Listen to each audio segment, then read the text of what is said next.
अस्सलाम वालेकुम दोस्तों, मैं हूं मोहम्मद तैयब अब्बास रोमानिया से। दोस्तों, कल एक वीडियो बनाई थी जिसके अंदर आप दोस्तों को बताया था कि रोमानिया गवर्नमेंट ने एक नया कानून पास किया है जिसके अंदर वो जो दोस्त रोमानिया के अंदर मौजूद हैं और वो इलीगल उनका स्टेटस हो गया, उन्हें लीगल करने जा रहे हैं। इसके ऊपर बहुत सारे दोस्तों के बहुत सारे क्वेश्चंस हैं और मुख्तलिफ लोगों के सवाल आते हैं और मैं इसके ऊपर आपको बेसिक कुछ 2 से 4 पॉइंट बताने की कोशिश करता हूँ।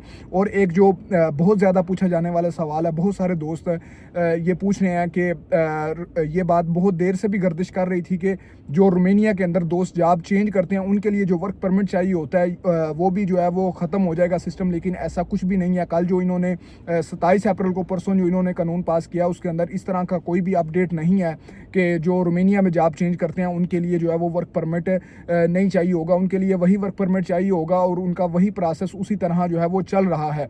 ठीक है, एक तो ये बात क्लियर होगी। दूसरी बात यह है कि जो दोस्त इलीगल थे जिनको इन्होंने लीगल करना है, उनके जो बेसिक पॉइंट्स हैं मतलब उनके हवाले से जो बेसिक पॉइंट्स हैं वो मैं आप दोस्तों के साथ शेयर करता हूँ। वो ये हैं कि बहुत सारे दोस्त इस वक्त रोमानिया के अंदर मौजूद नहीं है, वो यहाँ से आगे चले गए हैं और वो ये सोच रहे हैं कि भाई हम वापस आके तो अपना जो है ना वो इस कानून का फ़ायदा उठाएं और इससे हम अपना जो है ना वो अपने डॉक्यूमेंट्स बनाएं।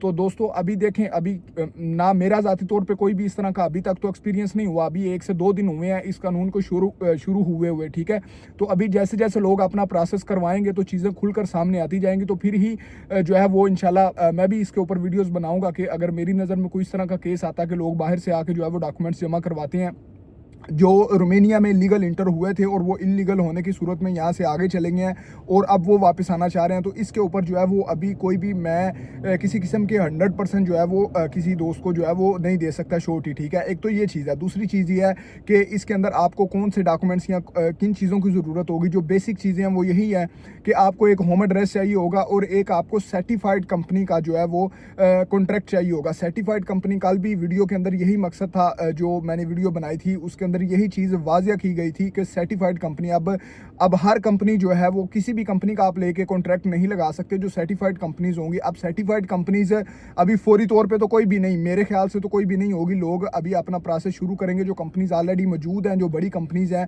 या जो सर्टिफाइड की जो है वो उसके ऊपर कंडीशंस के ऊपर पूरा उतरती हैं, तो वो खुद को रजिस्टर्ड करेंगी गवर्नमेंट के पास और फिर जो है वो सर्टिफाइड कंपनी कहलाएंगी। और क्या उसे कहते हैं, उनकी कुछ जो शराइत हैं वो उनको पूरा करके तो फिर जो है वो आप उनके कॉन्ट्रैक्ट लेके अपना प्रोसेस करेंगे। तो अभी चीज़ें बहुत सारी जो हैं वो प्रोसेस के कानून इन्होंने पास कर दिया। अभी लोग, ज़ाहिर सी बात है, हर बंदा जो है वो हर कंपनी, हर वकील जो है वो इसके ऊपर इम्प्लीमेंट करने की और इसको प्रोसेस करने की कोशिश करेगा और जैसे जैसे ये चीज़ें प्रोसेस होंगी तो बातें जो है वो वाज़ेह होती जाएंगी और इंशाल्लाह जो भी चीज़ें मेरे सामने आती जाएंगी मैं आप दोस्तों के साथ लाजमी शेयर करूंगा। अभी तक की यही न्यूज़ है कि लोग इसके ऊपर प्रोसेस करेंगे। जो रोमानिया के अंदर मौजूद है, आपको डिसीजन जो है वो रिटर्न डिसीजन जो है वो आपको ना मिला हो। ठीक है, उसके बाद जो है रिटर्न डिसीजन आपको ना मिला हो, आप रोमानिया के अंदर लीगल इंटर हुए हो, फिर उसके बाद आपके पास होम एड्रेस हो, फिर उसके बाद जो है वो आपके पास सर्टिफाइड कंपनी का कॉन्ट्रैक्ट हो, तो फिर आप जाके रोमानिया इमिग्रेशन के अंदर अपना नाम वगैरह लिखवाएं,